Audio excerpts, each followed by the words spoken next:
Ya, halo followers, welcome back di Tiang Jauh, podcast bola untuk semua dari Popo on the Radio yang ditujukan untuk nggak melulu orang yang ngerti bola ya, semua orang bisa enjoy ini. I'm your host Popo Kusen, bukan pandit, dan hari ini kita akan ngomongin tentang Manchester United dan pergerakan mereka di off-season ini dari sudut pandang fans MU sejak 1997, yaitu ya gua sendiri ya.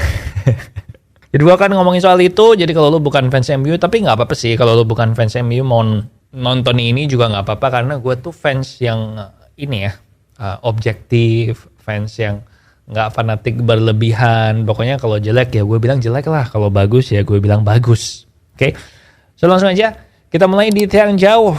Hari ini kita akan ngomongin soal MU menurut Popo.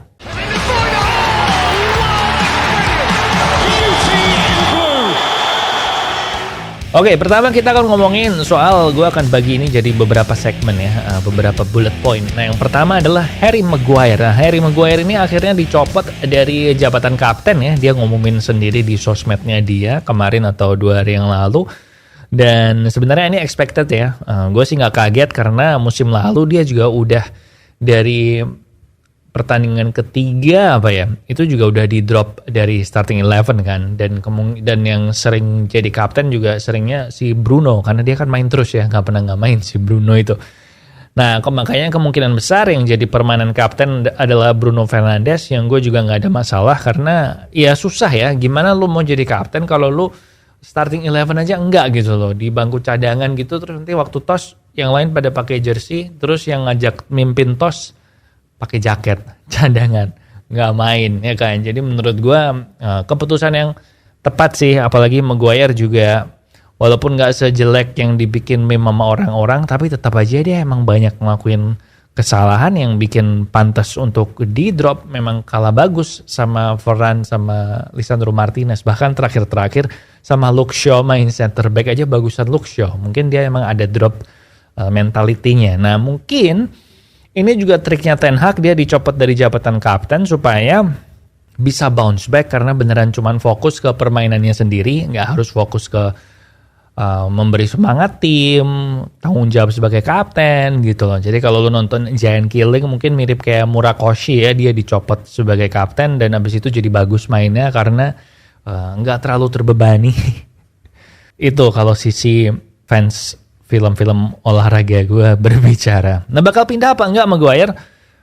So far sih kayaknya masih bakal stay ya, karena dia juga bilang kalau dia pengen stay di MU dan mencoba untuk merebut kembali posisinya di starting 11. Jadi gue nggak yakin ada yang mau beli dia juga dengan harga yang mahal kan. MU dulu beli 80 juta.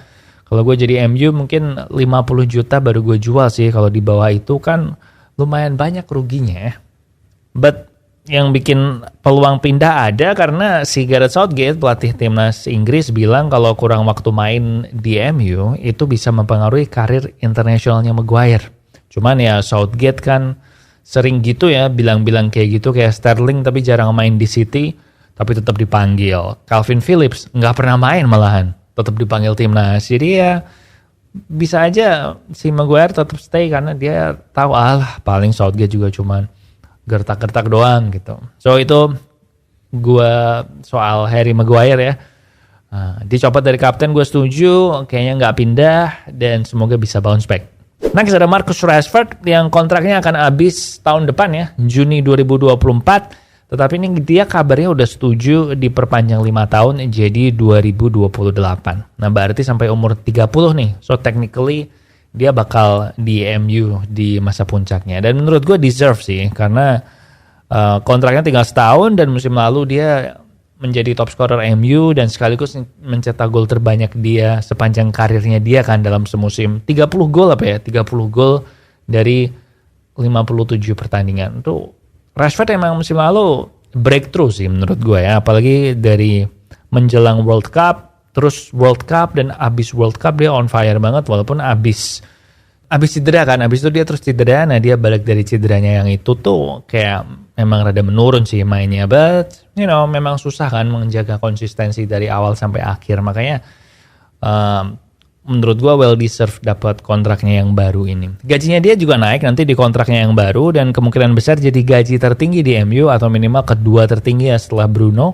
Dan MU jadi bisa ngasih Rashford gaji ini karena kontraknya De Gea nggak diperpanjangkan. Soalnya De Gea kan gajinya gede banget tuh di MU di yang kontraknya yang kemarin. Dan ngomong-ngomong soal De Gea, kita sekarang akan pindah ke posisi kiper yang 99% Andre Onana ya, si Romano udah bilang here we go, jadi sebenarnya practically 100% sih.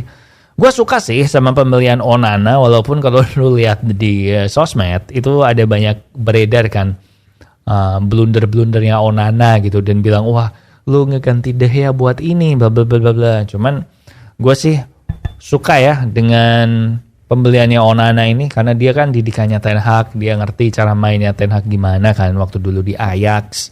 And memang udah waktunya move on sih sama De Gea. Kalau gue bilang, gue nonton MU musim lalu tuh ngelihat kesalahan-kesalahannya De Gea, terus ngelihat dia main kayak memang nggak bisa evolve jadi pure Ten Hag ball gitu loh. Soalnya si De Gea kan nggak nyaman walaupun mencoba belajar tapi tetap nggak nyaman kan main kayak jadi orang ke-11 di lapangan gitu kan. So gue sih setuju dia di let go dan diam-diam gue seneng banget sama pembelian MU musim ini karena pembeliannya Mason Mount sama Onana itu nggak kelihatan kayak panic buy kayak pembelian MU tahun-tahun sebelumnya gak sih. Kayak bener-bener dua ini tuh udah memang incerannya ini gitu.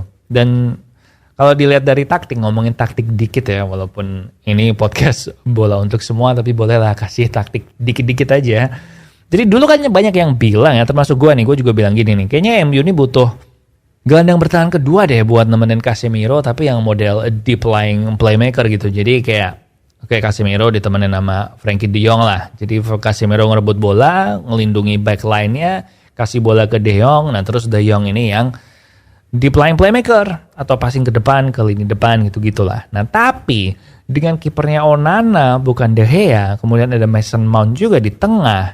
Sebenarnya kita jadi kita ini MU ya, sorry kebiasaan. MU jadi nggak gitu perlu gelandang bertahan kedua. Jadi nggak harus main 4-2-3-1, tapi bisa main beneran 4-3-3. Kenapa? Karena Onana ini kan comfortable mainnya high line kan. Dia maju ke depan gitu kan. Nah otomatis Varane sama Martinez juga defense line-nya bakal lebih maju dong. Otomatis bakal lebih dekat sama lini tengah dong. Jadi ini gue ngomong secara kasarnya, secara simpelnya ya. Aslinya lebih rumit. Jadi intinya perannya De Jong ini bisa di bypass. Jadi langsung aja lewatin ke Mason Mount atau ke Bruno kan. Dan yang ngelakuin itu bisa Varane aja. Varane atau Martinez bisa ngoper ke situ, dilewatin aja nih si Frankie De Jongnya ini. Karena jaraknya udah deket kan, soalnya mereka main di high line gitu. Nah gitu, intinya kurang lebih kayak gitulah. Kalau detail-detail nanti ketahuan kalau gue bukan pandit.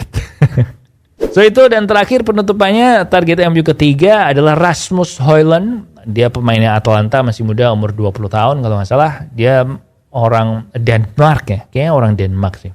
Nah banyak yang bilang kalau Højlund ini jelek lah, beli untuk masa depan karena musim lalu dia cuma ngegolin 9, umurnya masih 20. Tapi menurut gue argumen musim lalu ngegolin cuma 9 itu adalah argumen yang salah ya, kurang tepat ya. Karena 9-nya itu kan sebenarnya 9 gol di Liga.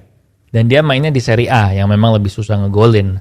Nah sebenarnya goals all competitionnya 20 walaupun itu masuk timnas. Dan kalau dilihat average goal per 90 menitnya dia, itu ternyata rate-nya dia itu lebih tinggi dari Oli Watkins sama Bukayo Saka. Jadi lumayan banget kan, umur 20 lebih tinggi dari Oli Watkins sama Bukayo Saka. Beda tipis sih, tapi dia lebih tinggi. Dan dia jarang main kan karena masih muda. Jadi sebenarnya gue suka sih kalau dapat Rasmus Højlund juga. Dia rajin juga si Højlund ini, mirip hobi ngepres, suka pressing. Jadi yang dicari sama Ten Hag kan itu kan ya, high press dari depan. So kalau sampai dapat Onana, dapat Mason Mount sama dapat Rasmus Højlund, wah gue sih excited banget sih buat lihat permainan MU musim yang baru ini. Soalnya makin dekat dengan visinya Ten Hag ya, kayak Ajax tahun 2018-2019. So itu aja, gue jadi ngomong panjang karena memang ya namanya fans MU ya, kalau ngomongin klubnya sendiri jadi panjang juga kan. But Semoga lu bisa nangkep pesannya gue. Kalau lu fans MU juga, mari kita berharap supaya take over cepat selesai dan pembeliannya si Rasmus Højlund ini juga bisa cepat selesai. Syukur-syukur dapat Harry Kane ya. Tapi kalau nggak dapat pun, gue nggak apa-apa sih dapat Onana, Mount sama Højlund. Oke? Yaudah gitu aja di Tiang Jauh kali ini. Jangan lupa follow and subscribe, klik like juga, and lihat juga episode-episode podcast yang lain ya di channel YouTube Popo on the Radio. Oke? Jangan lupa minum air yang banyak. Di sini Popo Kusen. Thank you for watching and I'll see you when I see ya.